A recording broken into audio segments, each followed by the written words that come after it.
जुन्नर तालुक्यातील नारायणगावमधील मारुती बबनराव जाधव हे विकासक आहेत. त्यांनी टोमॅटो व्यावसायिक असणाऱ्या दत्तात्रय सुरेश शिंगोटे यांच्यासह गट क्रमांक 606 मधील जमीन संयुक्तरित्या खरेदी केली होती.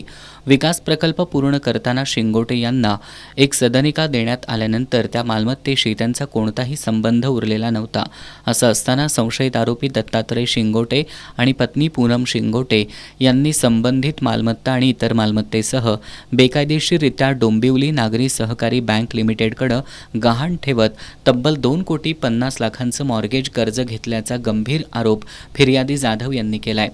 डोंबिवली बँकेचे अध्यक्ष उदय कवेरी आणि बँकेतील काही पदाधिकाऱ्यांच्या संगनमतानं बोगस कागदपत्र तयार करून ही कर्ज प्रक्रिया पूर्ण करण्यात आली आहे, असं जाधव यांचं म्हणणं आहे. संबंधित मालमत्ता गहाण ठेवण्यासाठी आपण कोणतीही अधिकृत कागदपत्र दिली नसल्याचं फिर्यादीनं स्पष्ट केलंय.